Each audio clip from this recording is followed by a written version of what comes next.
Et salut à tous les amis, je suis super content de vous retrouver pour le premier épisode de PS, l'éclectique podcast sportif, avec mon ami Baptiste, journaliste à RTL, et surtout, le guest, le premier invité, celui qui inaugure cette émission, Fred Julan, boxeur professionnel établi à New York, qui va nous raconter son histoire, sa vie, son œuvre. Bonjour Fred et merci beaucoup d'avoir répondu à notre invitation. Salut les gars, merci, c'est un honneur d'être le premier invité sur votre émission.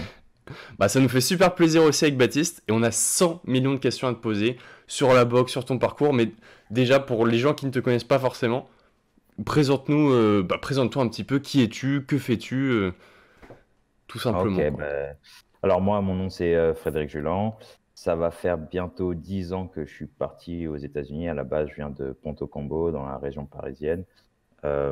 J'ai boxé dans la salle d'Emeraville au ME Boxing Club. Et mon entraîneur Malek avait son meilleur ami aux États-Unis.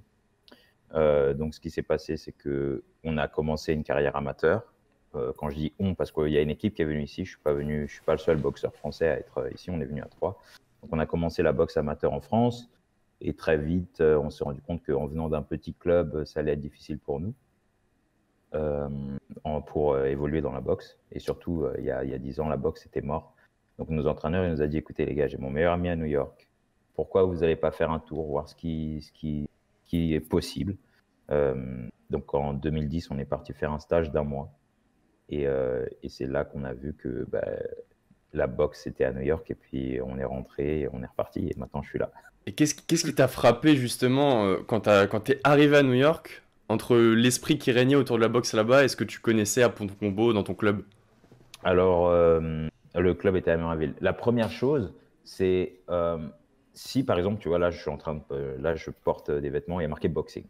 Okay. Si je marche dans la rue, là, la plupart des gens vont dire, oh, t'es un boxeur, et ils vont me faire un pouce, tu vois, genre thumbs up. Ah, ça déchire, félicitations, franchement, respect, les boxeurs, tac et tout, tu vois. Okay. Alors qu'en France, t'es un boxeur. Tiens, un bagarreur. Voilà. Ouais. En France, t'es un boxeur, oh, t'aimes la bagarre, ah ouais, tu te tapes, enfin, tu vois ce que je veux dire. Il y a un peu bon, maintenant ça a disparu, mais il y a 10 ans, c'était un peu toujours le préjugé du bagarre qui c'est pas, enfin, tu vois, vraiment trop cliché en fait. Vraiment, on était mis dans des boîtes de bagarreurs.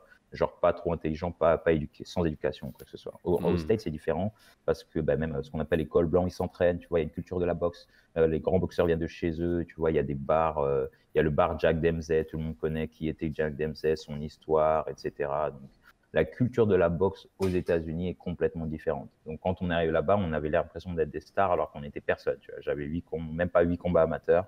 Et je me sentais comme une superstar. Je mettais des trucs Après, je vois, volontairement. Tu te sentais chaud, quoi. Je mettais des trucs de boxe pour que les gens les voient, tu vois. Et voilà. T'as gagné les Golden Gloves aussi? Ouais, 2 fois. Ça t'a mis quand même dans une autre dimension aussi. Je suppose que ça attends, t'a aidé. C'est incroyable. Il faut que je vous explique l'histoire, en fait. Donc, moi, j'arrive à New York en septembre 2012. Donc, on part pour tournée professionnelle aux États-Unis. Donc, il faut se mettre dans le bain. On commence la boxe amateur au States. Quoi, tu vois. Donc, j'avais 8 combats amateurs en France. J'arrive au States, à New York. Et puis, on se prépare pour les Golden Gloves qui ont lieu en février. Donc, septembre, tu vois, genre, ça nous reste pas beaucoup de mois avant que ça commence. Donc, de septembre à février, on s'entraîne dur. J'arrive en février, je fais les gloves, je commence les gloves. J'arrive en finale, mais j'arrive pas en finale dans un gymnase. J'arrive au final dans le Barclays Center. Oui. Au direct Barclays comme ça. Center. Direct. Je suis arrivé de France où je boxais dans tu boxais à Trifouille-les-Oies. Je boxais au gymnase à Saint-Ouen, là. Comment il s'appelle Jackie ou je sais plus quoi. Là. Gymnase Saint-Ouen, c'est très bien. Gymnase Saint-Ouen, on a capté. Ouais. C'était mort, ça résonne dans la salle. Vainqueur coin rouge. J'arrive au State. Finale des Golden Gloves, déjà, j'arrive la veille, pesé, genre officiel, on me donne des cadeaux. Tiens, ça, c'est un sac avec des gants, des trucs Everlast. Je suis l'impression, j'ai une superstar, je suis amateur, j'ai même pas 10 combats. Truc de malade, quoi. Donc, tu arrives au Barclays Center. Le jour d'après, pareil, truc de fou. Tu passes par le Wall of Fame, tu vois les basketteurs, tu vois tout le monde et tout. Tu dis non, c'est un truc de ouf. Et après, je gagne, tu vois, je boxe dans Barclay. C'était une expérience. Et comment ça s'est passé pour toi, justement, en tant qu'athlète, cette expérience-là, de passer, entre guillemets, Enfin, tu vois, c'était l'étage supérieur, quoi. Tu vois, c'est une autre dimension. Est-ce que toi, t'as ressenti cette pression-là? C'était bizarre en fait. Tu vois, au départ, je pensais que j'allais avoir la pression, etc. Mais en fait, j'étais genre en euphorie, quoi. Tu vois, j'étais dans un rêve, j'étais dans un. Tu vois, quand tu dis t'es dans la zone, genre, on appelle ça ici le flow, où t'es dans une zone où en fait tout est ralenti et t'es en parfaite harmonie avec ce que tu fais. J'ai gagné le combat, pour pas te mentir, tellement facilement que le gars, après que je l'ai battu, il est tombé en dépression, il a pris genre 20 kilos. Je l'ai On humilié. l'embrasse Le d'ailleurs mec, s'il nous regarde, évidemment. ouais, Ah ouais, ouais. frérot, big up à Ouais. toi, frérot. Même Ah s'il ouais. ne comprendra pas. Mais le mec, il m'a pas touché. J'étais là, Tu genre as mis une leçon de boxe, quoi. Néo dans la matrice, tu vois. J'étais là, j'esquivais tous ses coups. En fait, c'était incroyable. Et après ça, en fait, il y a eu un déclic qui s'est passé. Et je me suis dit, OK, en fait, en restant calme et en restant dans le plaisir de ce que je fais, c'est que comme ça que je vais exceller, en fait, tu vois. Parce que tu vois, tous mes combats avant ça, c'était la pression. Oh, faut pas que je perde, faut pas que je perde. C'était la pression, tu te rends super nerveux. Et la finale, en fait, j'étais dans une toute autre mindset, tu vois, mentalité. Et ça s'est passé tellement bien qu'après après ce combat, le premier Golden Glove, cette finale, ma boxe et mon attitude a changé et ma vision a changé. Et c'est là que voilà, maintenant je peux dire, je dirais pas je suis un master de mon art, mais je contrôle bien, tu vois, ma boxe, etc. Mais justement, c'est assez contradictoire parce que le moment où tu devrais justement avoir le plus de pression, parce que c'est une salle qui est énorme. Moi, je suis très foot, donc je parle beaucoup avec des footballeurs et je sais que le stade, ça a une importance qui est énormissime. Tu vois, le fait de jouer dans un stade de Coupe de France ou à Wembley à Londres, c'est pas pareil. Et justement, c'est peut-être le moment où tu avais légitimement le plus de pression que tu en as eu le moins, en fait. C'est un peu Ouais, contradictoire, c'est c'est tellement bizarre. intéressant. Ouais, c'est tellement bizarre. Et en fait, tu sais, il y avait la télé, genre vraiment, c'était un truc de fou, quoi. Normalement, tu as la peur de, même si t'as pas la pression de perdre, mais tu as la peur de mal performer, tu vois, Hmm.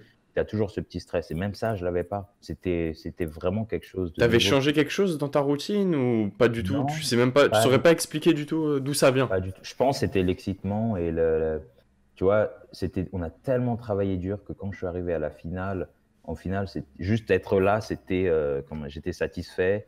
Et à partir de là, c'était que du bonheur, que du bonus. Tu arrives Plus au rien à Barclays perdre, quoi. Center, tu rencontres tu vois, les gars que tu vois à la télé et tout. Enfin, on t'est traité comme une star, alors qu'en France, quand tu gagnais un tournoi, on te donnait une montre en plastique. Tu vois. Véridique ou pas? Bah vraiment? 100%. Que, que tu as encore au poignet ou pas? Parce que c'est la question. Non. Attends, il a upgrade Non, maintenant. non. En Attends. plus, tu sais, c'est quoi le pire de l'histoire? C'est que le même jour, elle s'est cassée. Je sais pas, je l'ai cognée contre un truc, Ah, elle a volé en morceaux, quoi. Tu vois. Formidable. il y a plus de respect, il y a plus de Et moi, respect. quand j'ai gagné les Golden Glove, on m'a donné une paire en or, une paire de gants, tu vois, une petite paire de gants. J'aurais dû la mettre là. Bon, je suis pas un mec qui frime avec et tout, mais c'est de l'or massif. C'est pas de l'or plaqué. Je suis allé la truc et tout. C'est une Ouais, paire. ouais. Ok. C'est du sérieux, tu vois. En Ouais, fait, c'est t'es formidable. en train de nous expliquer que les Américains, ils sont juste à un autre niveau de. Ah ouais, non. C'est juste un autre paradigme, un autre univers. Quand on parle de sport, les gars, on a tout à apprendre des quinries, quoi. On est en train de devenir comme ça et je suis content, tu vois. Moi, j'ai vu l'évolution depuis que je suis parti à maintenant, ce qui se passe en France avec la boxe et tu vois, comment on appelle ça, les nurses commencent à changer, à comprendre que il faut copier ce modèle qui marche depuis des années. Le collège football, le collège basketball, tu vois, les gars, ils sont à l'école, ils jouent au basket, ils sont en télé, quoi. Tu vois, genre, Bien sûr. c'est autre chose. Toi, tu penses Et que ce. Ouais, vas-y, Baptiste. non, je voulais te demander aussi quand tu es arrivé aux États-Unis, parce que tu viens de Seine-et-Marne, c'est ça? C'est ça. Au-delà du fait que, comme tu l'as dit, ton entraîneur avait un petit peu mâché le travail pour toi, tu es arrivé, je crois que tu avais ton appart, enfin, c'était pas trop galère. Ouais. Ouais. Mais est-ce que quand même ça t'a fait un choc psychologique et tu as eu surtout le sentiment de repartir à zéro et de devoir limite te réinventer parce que la méthode était différente, l'environnement était différent? Est-ce que quand même ça a été difficile de partir un peu du jour au lendemain comme ça? Surtout qu'en plus tu avais un business qui fonctionnait, je crois que tu bossais, tu Ouais. gagnais bien ta vie.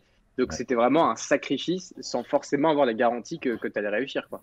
Ouais, écoute, j'étais à une période dans ma vie, en fait, je me suis rendu compte que si je faisais pas ce que je voulais, j'allais pas être heureux. Parce que j'avais vu les gens malheureux dans ce que je faisais, tu vois. Genre, j'étais électricien Mm. sur les chantiers et je voyais le chef de chantier et je disais non, Je peux pas finir comme ça, c'est pas possible. Et sur le côté, à l'époque, je faisais la boxe et je me suis dit, écoute, ou je vais all out, genre à fond dans la boxe, et je réussis tu vois, que je réussisse ou j'échoue, ça, c'est pas grave. Au moins, j'aurais fait ce que je veux, il n'y a pas de regret. Ou je vais finir comme ces gens-là. Donc, tu vois, le choix, il était plus ou moins facile. Après, c'est vrai que c'est difficile de laisser ma famille. Le business, pas trop, parce que, ok, c'était cool, j'avais réussi à faire mon réseau, je travaillais dans les studios Luc Besson à Seine-Saint-Denis et tout, tu vois. J'étais là, j'avais fait mon petit nid dans le monde électricien, mais c'était pas ma vocation. Enfin, tu vois, c'est pas ce que je voulais faire. Donc, le choix était difficile de laisser la famille, tu vois, laisser ma mère, ma sœur et tout derrière. Mais, enfin, tu vois, pour la poursuite de passion, en fait, c'était pas si difficile, quoi. Tu vois, et en plus, ma mère m'a encouragé, faut pas avoir de regrets, va, tu vois. Donc, même mon entraîneur, il m'a botté les fesses. Mon entraîneur, il m'a pas encouragé, il m'a botté les fesses pour que je parte d'ici. Malek, ben voilà, c'est encore à lui que je le dois, tu vois. Donc, merci s'il nous écoute. Malek, sans lui, je serais pas là. Et il nous a ça faisait des années, hein. Je suis parti à New York en 2010, mais il me bottait les fesses pour aller faire un tour depuis 2006, tu vois. Va là-bas, va là-bas. Et j'étais jeune, tu vois. Je dis, oh non, je vais aller en Espagne, je vais aller à Barcelone, je vais aller à je sais pas quoi, je me rappelle plus des destinations de fêtards là. Mais bref. donc voilà, tu vois. J'ai perdu mon temps là-bas et au final, voilà, quand je suis allé à New York, j'ai compris que j'avais pas perdu du temps, mais bon, perdu du temps. Est-ce que tu penses que c'est parce que toi, du coup, tu t'as choisi entre guillemets l'exil pour trouver un Eldorado? Est-ce que tu penses que c'est possible de faire une carrière aujourd'hui en France si on s'appelle pas Tony Yoka et qu'on n'a pas Canal+ derrière soi, qu'on n'a pas gagné les JO?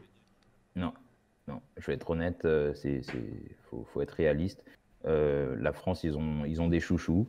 Ils choisissent la télé parce que je vais dire la France, tu vois, on va mal interpréter, mais les télés, les promotions, c'est comme ça qu'ils marchent. Ils ont un chouchou ils en font la superstar et ils mangent tout sur lui. Alors que quand on parle de Tony Yoka, on oublie tous les autres derrière, que ce soit Souleymane Sissoko, Chris Mbili qui est parti ici, moi qui n'existe même pas alors que je suis quand même à 12, tu vois, j'ai 12 combats, 0 défaite, genre français, boxeur, n'existe pas. Mais genre, en fait, c'est pas possible. Genre, si tu es un français et que si tu vas pas à l'étranger et que tu fais parler de toi contre une grosse tête de la boxe, même comme ça, hein, Nordine Bali, je sais même pas si les gens ils savent qui c'est. Non, vois, je alors pense que pas. Le mec, il est monstrueux, bien sûr. Super boxeur. Et malheureusement, les médias traditionnels n'ont pas fait le taf, quoi. Franchement, il faut dire ce qu'il y a. Ils n'ont pas fait le taf qu'il y a à faire. Et je pense que ça va être très difficile pour un boxeur s'il vient pas d'un grand club, de l'équipe de France ou à des médailles olympiques. Je pense pas que tu puisses faire une carrière. Comment on appelle ça, comment on peut dire, établi, je sais pas si ça se dit. Abouti peut-être. Abouti, ouais. Carrière aboutie. Bien vu, Shakel. Ouais, je perds mes mots des fois. Bah lui, il en perd sa caméra, lui.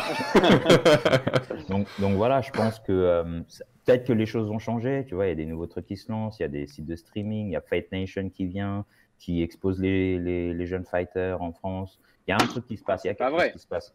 Donc, je pense, enfin, tu vois, moi, je parle de ce que je sais et de comment les choses ont marché pendant les 5-10 dernières années. Si on continue comme ça, il n'y aura pas beaucoup d'espoir pour les amateurs qui tournent pro. Mais si les choses changent, franchement, nous, tu vois, Boxing Culture, c'est pour ça que je l'ai créé, c'est pour que, justement, aider dans cette direction-là. Et comment tu as pris conscience de ça, toi? C'est vraiment ton entraîneur Malek qui t'a fait prendre conscience de ça ou c'est toi indépendamment de ce qu'il te disait lui, qui t'est rendu compte que c'était juste plus possible? Non, c'est lui. C'est lui. J'étais jeune, hein. Je suis parti la première fois, j'avais quoi, 20 ans? Je vais avoir 22 ans. Voilà, tu vois, pour moi, je disais, je vais gagner les championnats de France, tu vois, je me mettais dans ma petite matrice, du parcours traditionnel, quoi, tu vois, championnat de France, c'était peut-être les JO, mais j'étais trop vieux pour les JO. Et au final, on s'est rendu compte que la seule façon d'avoir une carrière pro plus ou moins qui démarre bien, c'est d'avoir un background JO avec des médailles, quoi, tu vois. Si t'as pas de médaille, rien, personne ne te connaît, personne n'entend parler de toi, t'arrives pro, c'est qui lui, tu vois. Mais si t'as fait ci et ça, ok, il y a les sponsors, les promoteurs, etc., ils viennent, tu vois. Et du coup, ça veut dire que tu es pro depuis 2016, donc tu n'as jamais combattu en tant que professionnel en France? Non. Est-ce que pour toi, c'est quelque chose qui aurait du sens? Ah, Parce bah que oui. Vraiment, parce que t'as joué au Madison Square Garden ou pas? Enfin, t'as combattu là-bas ou finalement Non. ça s'était annulé, hein? Ça a été annulé Ok, le jour d'avant. horrible. Ouais. Parce que cette salle, c'est devant mythique. Mais est-ce que Ouais. par exemple, jouer dans un Bercy ou dans un truc comme ça, c'est un truc qui te parle et qui te toucherait particulièrement, ou ta vie, c'est les States, c'est Brooklyn et ça s'arrête là? Ça me ferait plaisir de venir parce que j'ai toujours mes amis, ma famille et un certain public en France. Donc, et je pense qu'ils seraient contents de me voir. Moi, je serais content de boxer sur la terre-mer, comme on dit. Et voilà, tu vois, c'est de là d'où je viens. Faut pas oublier d'où on vient. Je suis parti parce qu'à l'époque, il y avait rien. Maintenant, j'ai monté un début de carrière et je pense que c'est inévitable que je vais finir par boxer en France. Tu vois, c'est un peu. Je dis pas revenir m'installer en France, par contre. Je suis pas encore sûr de ça. Mais T'es pas boxer en fou quand même. Mais boxer en France, c'est sûr que ça va se faire. Attends, t'as goûté aux gants en or massif là, les montres en plastique, ça va bien 5 minutes quoi. Non, c'est bon. Je pense que le choix est vite fait. Justement, aussi, j'avais une autre question, mon cher Fred. Moi, j'aime beaucoup le foot. Est-ce que D'accord. tu aimes aussi, tu regardes ou pas forcément? J'ai arrêté, ça fait depuis que je suis là. Moi, le seul truc que je connaissais au foot, c'était PES et FIFA quoi, à l'époque. Oh là là, ça c'est les vrais ça. PES ou FIFA? Moi, j'étais un mec de PES. Normal. PES 5, c'est Didier Drogba. Drogba. Voilà, Ok, tu vois, PES, exactement. Donc moi, je Oh là connaissais les gars du foot par rapport Ok. au jeu, tu vois. Et sinon, je regardais, tu vois, quand il y avait des bons matchs et tout, on regardait, on se rejoignait entre potes et c'était cool. Mais je suis pas un fan hardcore et je connais. Là, Ok. aujourd'hui, tu me dis c'est qui en équipe de France, je vais dire Mbappé et puis le reste, voilà quoi, tu vois. Là, c'est bon, t'as l'essentiel. Et justement, je vais te demander par rapport à ça. Dans la boxe, est-ce qu'il y a une préparation mentale? Je suppose que oui, mais je te pose quand même la question, qui est assez poussée, parce que tu sais qu'il y a des problèmes de mental dans le foot tout le temps. Les mecs qui passent à côté de leur match, la pression qui n'est pas supportée, etc. Est-ce que tu aurais des conseils à des joueurs de foot à donner sur la préparation d'un combat qui peut être assimilé à un match de foot, une préparation mentale au niveau de la discipline, au niveau de la rigueur, au niveau de toutes ces choses-là? Quel conseil t'aurais à donner? Mais tu vois, tu viens de dire un truc, tu as dit la discipline, la rigueur. Moi, je pars du principe où je vais pas au combat si j'ai pas été discipliné et rigoureux sur l'entraînement. C'est-à-dire que tu vas au combat préparé. Et c'est pareil, tu vas au match de foot, il faut que tu sois préparé. Si tu as mis les heures d'entraînement, les heures de récupération, tu as fait tes entraînements hardcore, tu as fait le bain froid, le sauna, machin, tu as récupéré. Le jour du combat, pourquoi tu as la pression si tu es prêt, tu vois? Moi, je pars de ce principe. Après, moi, je suis relativement posé dans le ring parce que j'y vais prêt. J'y vais prêt physiquement et mentalement. C'est le physique qui me rend prêt mentalement. Et je reste super calme. La clé du truc, c'est de rester calme. Quand tu es dans le ring, contrôle ta respiration, tu vas à ton rythme. Quand le gars il accélère, toi tu restes calme. Quand il reste calme, toi tu accélères. Tu vois. Après, dans le foot, c'est un peu différent parce que tu aussi dépends d'une équipe. Il faut que chaque individuel soit prêt. Oui, bien sûr, ouais. C'est deux trucs Non, différents, c'est mais intéressant. moi c'est intéressant de fou. Et ça me rappelle, tu vois, là je suis en train de lire le bouquin de Georges Saint-Pierre, GSP, qui est un combattant de MMA, ancien champion de l'UFC, pour ceux qui ne connaîtraient pas forcément. Athlète exceptionnel, humain exceptionnel, j'irais même plus loin. Vraiment, il a une philosophie, c'est un vrai artiste martial, tu vois. Et c'est vraiment fascinant de découvrir ça. Et c'est exactement ce qu'il disait, en fait.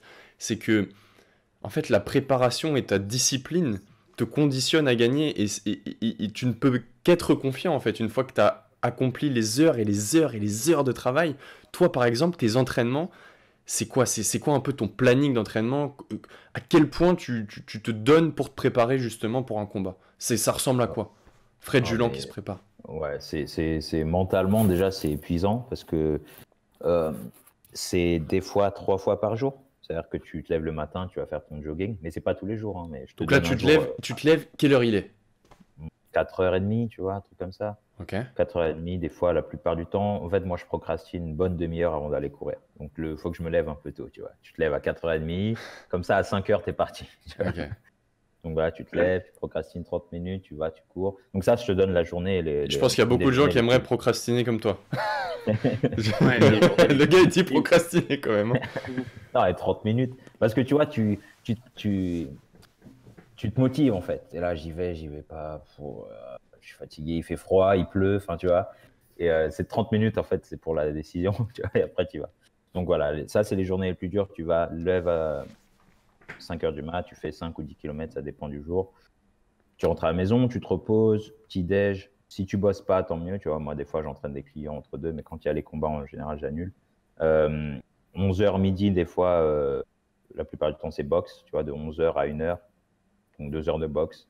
Et donc après, tu rentres, tu manges, blabli. Et le soir, c'est conditions. Donc, conditions, tu vois, j'ai un préparateur physique, Valentino for Boxing Pref. Il m'envoie, en fait, c'est un gars, c'est un pote à moi de France, avec qui on a grandi, du même club, qui m'envoie mes programmes, etc., tu vois, D'accord. où je fais la condition, des fois, par moi-même, quoi, tu vois. Mm. Mais en suivant ces programmes. Donc voilà, condition, des fois, c'est hardcore. Ça peut être du cardio, ça peut être de la force, tu vois. Donc voilà, ça, c'est une journée, la journée type difficile à assumer. Et en fait, quand tu accumules ces journées pendant 2, 3, 4, 5, 6 semaines, mentalement, tu es épuisé. Donc, c'est très important de te mettre des jours de récupération, minimum 2 par semaine, tu vois. 2 jours de récupération où tu fais massage, bain froid, sauna, etc. Tu vois. Ah, ça me parle, ça. Et je parle On pas se de retrouve sparring, tout de suite beaucoup plus vite là-dedans. voilà. Et après, en fait, donc, tu as cette journée difficile, hardcore. Et après, le jour d'après, la plupart du temps, si tu as bien récupéré, c'est sparring. Sparring, c'est match confrontation, tu vois, match d'entraînement avec un gars qui est là pour te tuer pendant 10 rounds, quoi. Mais au-delà du physique, en fait, tu n'as pas de préparation mentale en tant que telle. C'est-à-dire que tu ne te poses pas face à un mec qui va te conditionner, qui va te parler, avec qui tu vas échanger. Est-ce que ça existe, ça, dans la boxe? Bien sûr, ça existe. C'est pas encore à la mode. Justement, je suis en train de parler avec un préparateur mental, là, Michael PM. Il veut donner des cours sur ça parce que il estime que c'est important et je pense aussi que c'est important pour les jeunes qui commencent et qui savent pas trop où se mettre émotionnellement. Moi, j'ai la chance d'avoir un entraîneur ici, tu vois, Simon, qui mentalement, en fait, il nous a réglé, en fait. Conditionné. Il nous a conditionnés et parce qu'il nous a entraîné dur. Il nous a poussé mentalement à faire des trucs où, tu vois, tu arrives à l'entraînement, tu commences et il va pas dire c'est quand que ça finit, tu vois. Il va dire, OK, on tape le sac. Donc, tu tapes le sac, 15 minutes, 30 minutes, tu vois, c'est comment là? On est combien de temps? Il dit, 10 more minutes. OK, 10 more minutes. OK, et là, ça fait 40 là. 15 de plus. Et au final, tu finis à taper le sac 1h30 et tu es là, mentalement, tu vois, c'est insupportable, c'est un peu de la torture. Donc, tu vois, on a fait plein de petits trucs comme ça, des entraînements où tu arrives, tu sais pas ce qui t'attend. Et au final, après, tu es prêt pour tout, quoi, tu vois. Donc, Bien sûr. émotionnellement, ça t'endurcit. Et je dis pas que j'ai pas besoin de prépa mentale. Il y a des fois, tu vois, c'est dur, c'est fatigant. Donc, moi, pour garder l'équilibre, c'est le bain froid, tu vois. Le bain froid, ça me recentre. Ça me vide la tête et mon corps il récupère. Donc, pour moi, c'est la course et le bain froid parce que mentalement, tu peux, tu vois, c'est comme ça que je récupère, quoi. Et tu fais d'autres sports aussi pour déconner? Est-ce que tu fais du tennis avec des potes ou du basket Qu'est-ce ou... qu'on fait? On fait du basket, ouais. On joue au basket, ping-pong, tu vois, il y a des petits bars de ping-pong, tu vas et tu joues ping-pong. Enfin, Ah, c'est du coup, génial, ça. t'as choisi quelle franchise du coup au final, niveau basket? Comment ça? Bah, tu soutiens qui du coup? Parce que aux Ah, États-Unis, tu peux pas ne pas choisir. Tu peux pas dire si, non, moi. moi, je Ah suis ouais? neutre. Ah non, moi, je suis un boxeur. Ok. Ah, Non, du je coup, suis les gens neutre. ils osent pas dire. Non. Il n'y a personne qui va me dire quoi que ce soit, hein. Je boxe avec mon Ouais, t'as comment on ton appelle truc ça, boxing. Cassius Clay. J'ai mon truc Cassius Clay, tu vois. Aïe, aïe, aïe. Mohamed Ali. Ah, terrible. Et est-ce que aussi dans ta vie, il y a eu un exemple en particulier? Ça peut être soit quelqu'un de proche ou soit un boxeur qui t'a inspiré et qui t'a guidé pendant pas mal d'années, qui était vraiment ton idole, un truc, je sais pas, un souvenir d'enfance peut-être Quand j'étais jeune, en fait, quand j'ai commencé, il y avait un gars qui a rien à voir. Enfin, il a beaucoup à voir avec la boxe, mais genre, je sais pas, je suis tombé sur lui par hasard. Le gars, il s'appelle Rachid Jaidani. C'est un écrivain, en fait. À la base, c'est un écrivain. Au départ, c'est comme ça que je le découvre en tant qu'écrivain. Et il explique son parcours à la télé. À l'époque, c'était W9 ou je sais plus quoi, là, les trucs du câble, où ça venait de sortir. Et le gars, il parle, il dit, ouais, tu vois. Il explique son roman qu'il a écrit. Il dit, moi, je suis un maçon, tu vois, je viens de la cité, j'ai rien fait, j'ai rien connu, je suis pas allé à l'école. Et quand j'ai sorti mon roman, euh, en gros, on lui a dit, c'est pas toi qui as écrit, t'as un nègre qui t'a écrit ton truc. Genre, tu vois, un nègre, c'est quand t'as un mec qui t'écrit ton livre. Et le mec, il était outragé, tu vois, comment ça, vous pensez pas que c'est moi? Et je disais, mais le roman, il est ouf, et la façon dont il parle et il s'exprime, ça m'a grave inspiré. Et après, il dit, ouais, maçon, boxeur. Je dis, ah, là, ça me parle. Et en fait, ce mec-là, depuis, après, j'ai regardé tous ses interviews, j'ai lu tous ses livres. Et, en fait, c'est lui qui m'a en fait montré que les jeunes, il faut avoir des rêves. On a besoin de rêves. Et il disait, le truc qui se passe aujourd'hui, c'est que les jeunes n'ont plus de rêves. Issus de la banlieue ou tu vois, de l'immigration, ou tu vois, de deuxième génération d'immigration, etc. Ils n'ont plus de rêve parce qu'on leur dit c'est pas possible, parce que ton pixel caramel, c'est comme ça qu'il parlait, tu vois, ton pixel caramel va te fermer les portes et blablabla. Et je dis putain, j'aime bien ça. Donc j'ai lu son livre et après j'ai suivi tout ce qu'il faisait, quoi. J'ai lu son deuxième livre et ça m'a grave inspiré en fait à déjà à m'exprimer proprement, tu vois. Je me suis dit c'était important de savoir s'exprimer, que ce soit en français ou en anglais. Donc ça m'a poussé à vraiment prendre l'école là-bas quand je suis arrivé au States, à prendre l'école au sérieux, tu vois, pour aller apprendre l'anglais, etc. Pour que quand tu arrives aux interviews, tu n'es pas à la rue. C'est ce que j'allais dire, c'est même pour marketer ta carrière. Exactement. Compliqué, quoi. Et donc voilà, c'est une des personnes qui m'a inspiré. Après, évidemment, dès que j'ai commencé à parler anglais, je regardais tous les interviews de Mohamed Ali. C'était classique, quoi, et je me suis régalé. Enfin, tu vois, en fait, le mec, c'est un génie, quoi. Comédien, poète, militant, tout ce que tu veux. Donc, franchement, quand tu regardes, en fait, tu vois, quand tu parles pas anglais, il y a plein de contenus auxquels tu n'as pas accès. Et je crois que c'est pour ça qu'on est un peu derrière, quoi. Tu vois. Ça te ferme des portes en termes de connaissances. Je suis entièrement d'accord avec toi. En termes de genre culture, tu vois, genre culturellement, j'ai mon horizon, enfin, tu vois. C'est ouvert complètement. Et du Baptiste, non, je t'en prie, cher ami. Je t'ai coupé la parole une première fois, je vais pas le faire deux fois. Je t'en prie. Ici, tu es mon invité. Tu es donc prioritaire. Non, j'allais te dire. Du coup, donc tu nous as parlé donc de. Excuse-moi, j'ai oublié le nom. C'est Rachid comment?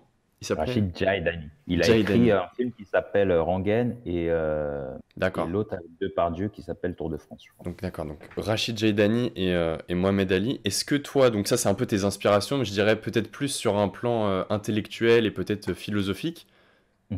Est-ce que tu as une inspiration en termes de ta manière dont tu combats? Moi, j'ai regardé un peu tes combats. Donc j'ai vu notamment alors comment il s'appelle? Valderrama? Ton combat contre Valderrama, je crois. Ouais. J'ai beaucoup aimé la manière dont tu gérais la distance avec lui. Le travail que tu faisais avec ton jab, la manière dont tu gérais la distance. Est-ce que tu as un boxeur qui t'a inspiré sur un plan peut-être plus technique, propre à la boxe, sur le plan du fight? Ouais, j'en ai trois principaux. C'est Guillermo Rigondeaux, un Cubain, un gaucher. Bon, même s'il n'est pas de la même catégorie, je pense que c'est un des meilleurs qu'il y a dans la boxe. Floyd Mayweather et André Ward. C'est les trois vraiment avec lesquels je me reconnais le plus, quoi, tu vois. Bonne défense, bonne gestion de la distance. Et ça, comment au fil du temps tu as développé entre guillemets ton style? Est-ce que c'est par rapport à tes qualités physiques que tu avais? Est-ce que c'est par rapport à ta personnalité? Est-ce que c'est ton coach qui te disait bats-toi comme ça et du coup tu te battais comme ça et au final c'est devenu une habitude? Comment on crée un style en tant que boxeur en fait?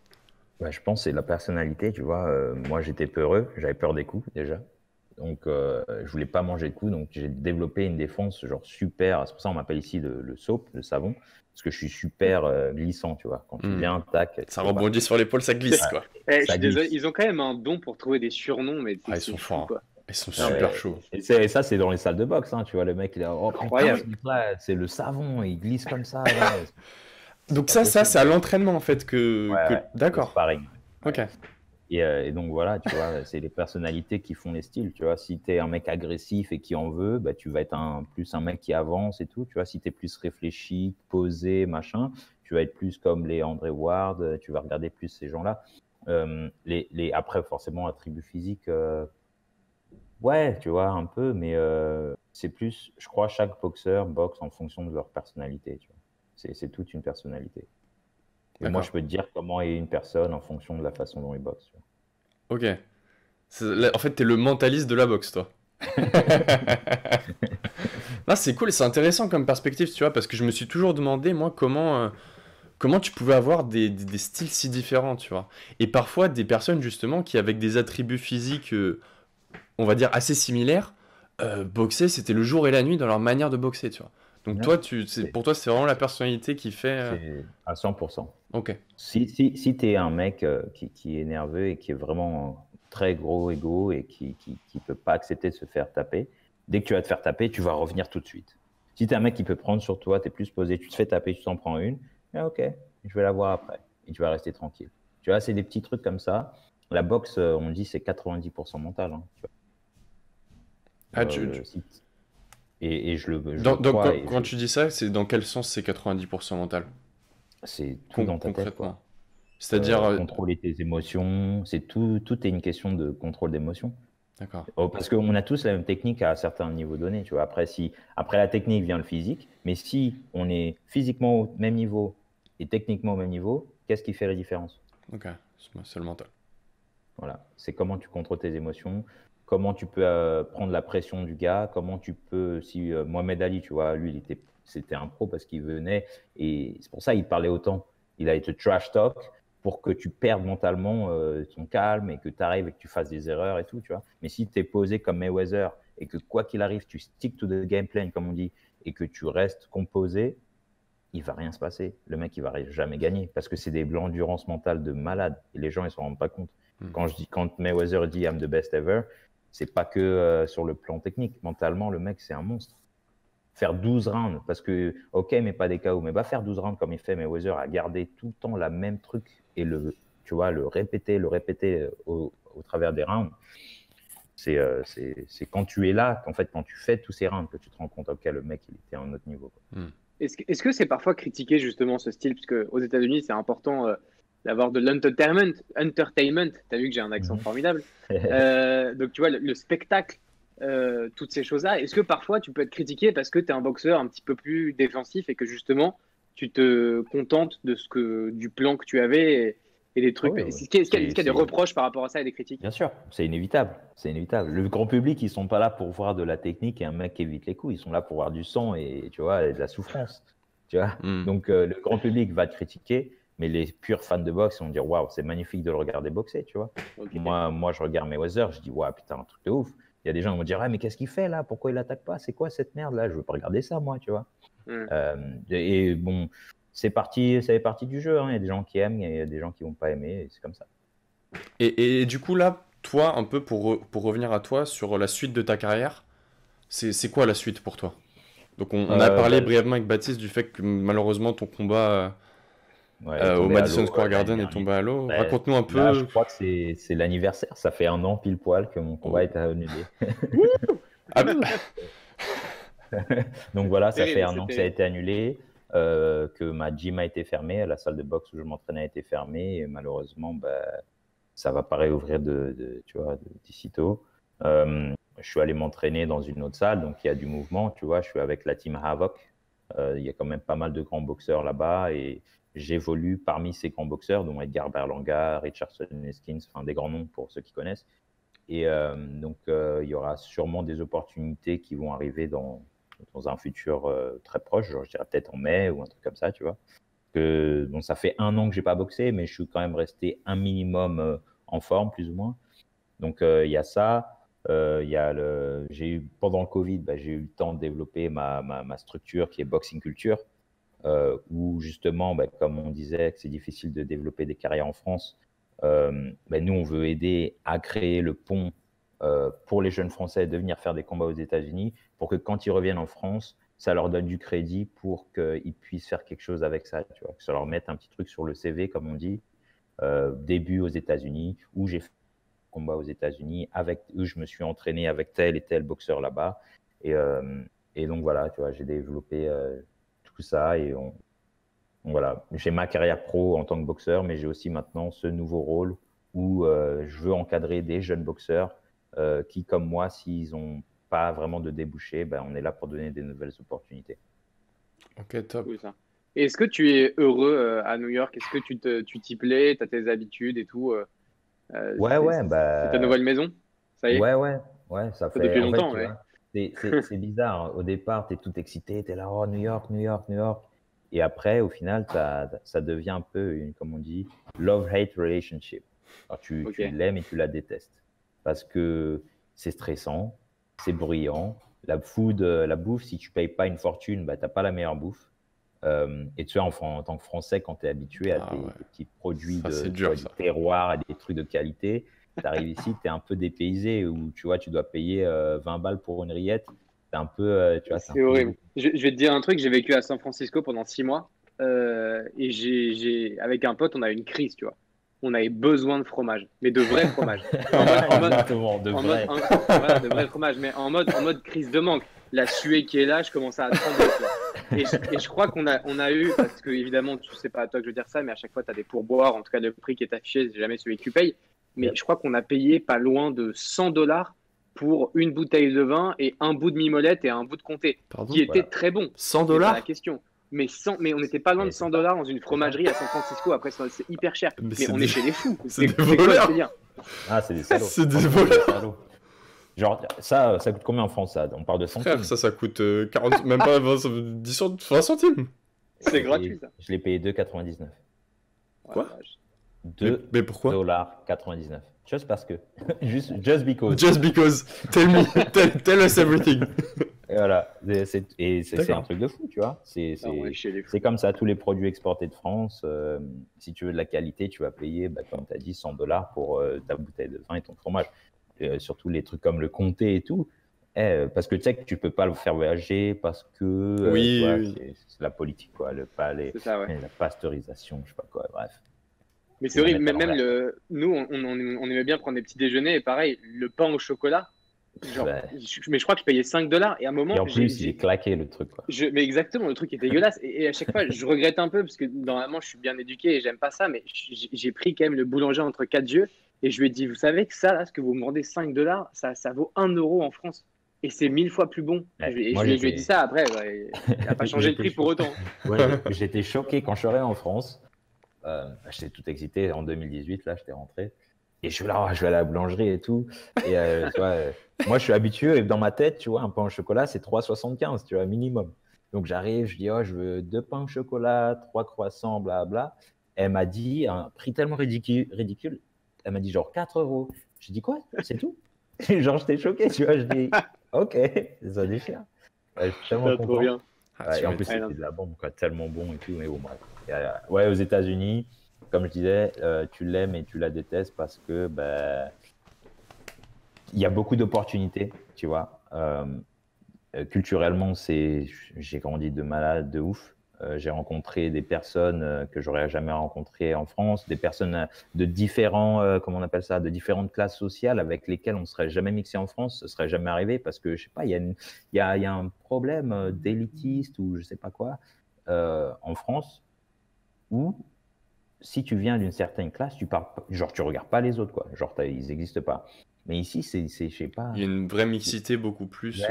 Ouais. Tout le monde parle avec tout le monde, même dans la rue, tu vois. Le mec avec son costard de la finance, s'il trouve que, voilà, si par exemple il voit que tu as un truc boxing et qu'il boxe lui-même, ça va, t'es un boxeur, Un petit ouais, high five, quoi. boxe là. Tu vois, et machin, il y a des discussions qui s'enclenchent et le next thing you know, tu vois, tu es avec des millionnaires, genre en tant qu'ami, parce que il n'y a pas trop de snobisme, en fait, tu vois. Ouais, je vois le délire. Et donc voilà, donc New York, il y a ça. Ça, c'est les côtés pour lesquels j'aime bien New York. Après, il y a les autres côtés, comme je t'ai dit, c'est stressante. Je suis tout le temps en train de courir après le temps. Tu vois, bon, là, on va rester un petit peu extra. Tu vois, je vais y rester 10 minutes parce que bon, c'est quand même une bonne conversation. Mais voilà, tu vois, on est tout le temps derrière le temps, en train de courir. Ouais, il faut que j'aille faire ci et ça. Et tu stresses. Et sur le long terme, c'est pas la meilleure chose que tu peux pour toi, quoi. Tu vois, c'est pas bon. Et tu prends des Parce breaks que de tu ça, vas- justement, ou pas? C'est difficile parce que tes dépenses, elles sont hautes. Tu vois, regarde où on vit, tu vois, là, c'est le building, tu vois, tu vis à un certain niveau de vie et après, tu t'y habitues et il faut générer l'argent pour payer ça, tu vois. Et donc, tu peux prendre des breaks de temps en temps, mais tu vas le sentir, quoi. Après, une fois que tu es établi, après, ouais, tu prends tes breaks. Mais ouais, c'est comme je disais, tu vois, moi, je récupère minimum 2 fois par semaine où je fais un massage et je vais au Bain spa, froid, bain sauna. russe, etc. Voilà. Ok. C'est important. Si tu fais pas ça, mentalement, tu craques, tu vois. Ok. Est-ce que justement, pour un peu peut-être sortir de tout ce quotidien-là, de tout cet entraînement, discipline, boxing culture, la boxe, est-ce que tu arrives justement à t'ouvrir un peu sur d'autres choses, que ce soit d'autres sports, peut-être, des trucs, peut-être de la philosophie, de la culture, des livres? Est-ce qu'il y a des trucs comme ça qui te permettent de t'évader, que ce soit vraiment peu importe ce que c'est, quoi. Ouais, bah, je lis beaucoup, tu vois. Je lis pas mal de livres. Après, des fois, on va pour du hiking. Comment on dit en français, hiking?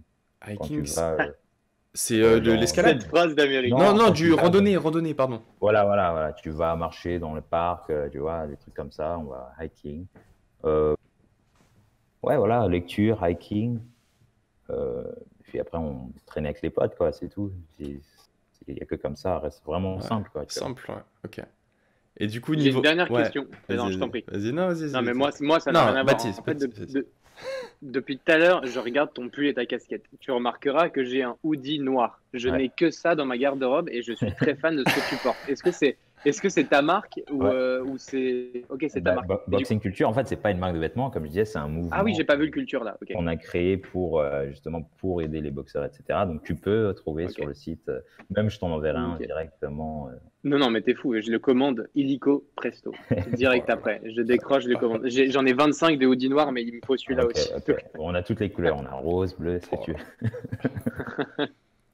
Ah, c'est Ouais. terrible, terrible. Et du coup, ouais, pour rester un peu dans cette idée-là de voir autre chose, on parlait en off tout à l'heure d'un reportage qui t'a beaucoup marqué, que moi je n'ai pas vu, mais que Mm. Baptiste a sûrement vu.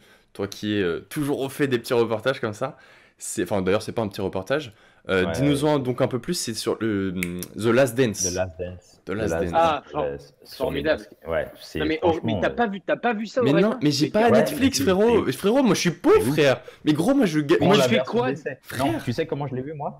À Dis-moi. l'époque, j'avais fait la version YouTube TV parce que avant d'être sur Netflix, c'était sur YouTube TV et tu peux faire le free trial pour 4 jours. Et voilà, fais-toi ça, mon pote. Ok, ok. Huggy, les bons tuyaux, ok, Et très bien. un des meilleurs documentaires, comme je te disais, un des meilleurs documentaires que j'ai vu, super inspirant. Euh, Tu vois, moi, il y a des petits. Tu vois, mon équipe, on est arrivé comme si on arrivait 3 boxeurs et petit à petit, un boxeur est parti vivre là-bas, un autre est rentré en France, l'entraîneur fait ses trucs. Et donc, l'esprit d'équipe et de camaraderie s'est un peu perdu. Et quand j'ai regardé Last Dance, je me suis dit, mais en fait, c'est la clé pour le succès, c'est d'avoir une équipe soudée. Et quand tu vois en fait que chaque individuel, que ce soit Michael Jordan, comment il s'appelle, Scottie Pippen, Crazy là. Dennis Il y Rodman. avait lui et il y avait Dennis Rodman. Quand tu vois en fait que c'était 3 individuels super charismatiques et tout, mais que quand ils étaient ensemble, il y avait ce Cette symbiose, ouais. support, tu vois, tu te dis, mais en fait, c'est pour ça qu'ils ont réussi. C'est pas juste les individuels. Bon, ok, Michael Jordan, bon, ouais, c'était aussi pour lui. C'était aussi grâce à lui. Mais il y avait cet esprit d'équipe qui a fait que c'était des légendes. Ils sont devenus des légendes.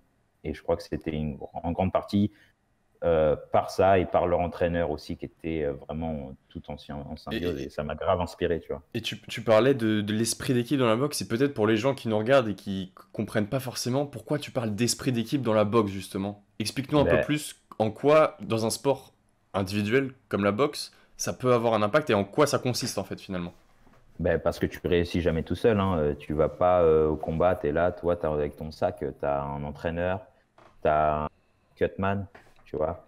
Cutman, pour ceux qui savent pas, c'est quoi? Le soigneur, le mec qui te fait si t'es coupé, tu vois, dans ton coin, il te fait les mains, il te fait tes bandages avant le combat, etc. Tu vois. Donc, tu as un entraîneur, tu as un cutman, tu as un coach condition, tu vois, de préparateur physique, comme je te disais, Valentino pour moi.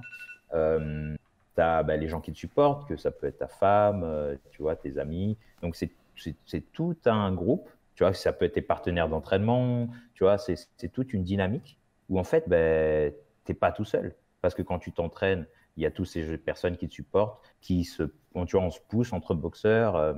Quand on fait nos matchs d'entraînement, tu vois, on essaie de performer au maximum pour que lui devienne meilleur ou que moi je devienne meilleur, etc.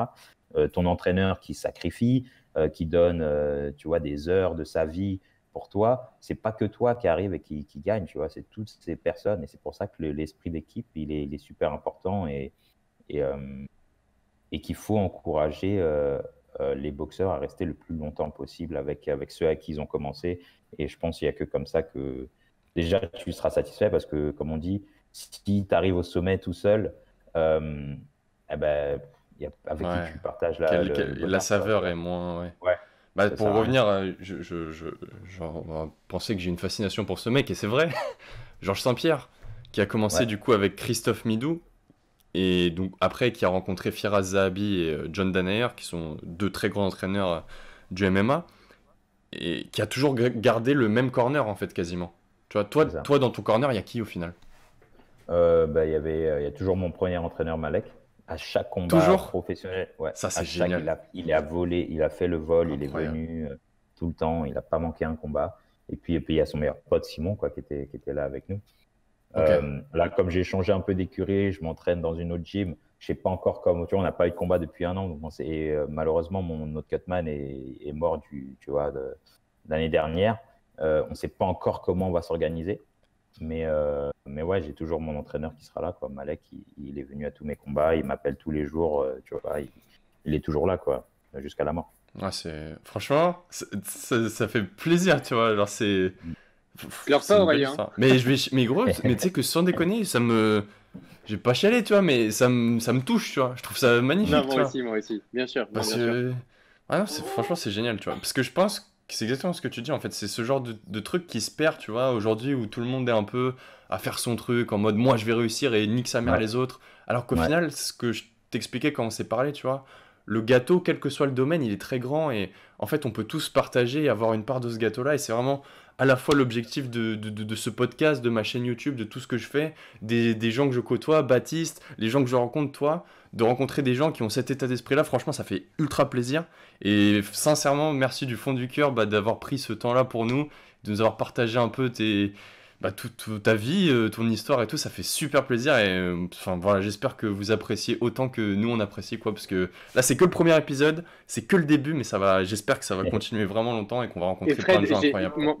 moi, je travaille à RTL, donc j'ai compris ce que tu as dit sur le traitement de la boxe dans les médias français et mhm. je vais faire en sorte que ça change. T'inquiète pas. Merci, super. En tout cas, le plaisir est pour moi. Merci pour l'invitation. Toujours un plaisir, tu vois, de partager. Et puis, je pense que voilà, ton concept va être super parce qu'on a besoin de ça. On a besoin de plus de nouveautés, tu vois. On en a mangé, ok, si on parle de Tony Yoka, on en a mangé du Tony Yoka, à manger un sandwich, promène son chien. On en a eu assez. Il faut donner un peu la chance à tout le monde de s'exprimer. Voilà, tu vois, c'est par les nouveaux médias indépendants, les petits jeunes qui commencent que ça va se faire. Et voilà, je peux que encourager ce genre de choses, d'initiatives. Et voilà, c'est toujours un plaisir. Bah, ça fait super Merci Fred, plaisir. merci beaucoup. Merci encore Merci à à vous, les toi. gars. Les amis, je vous fais des énormes bisous. Oubliez pas, on like, on s'abonne, tu connais, on donne de la force pour la petite veine du bibi de la chaîne. Et puis, je vous dis à la prochaine pour le prochain épisode. Des gros bisous, gardez l'esprit ouvert. Salam.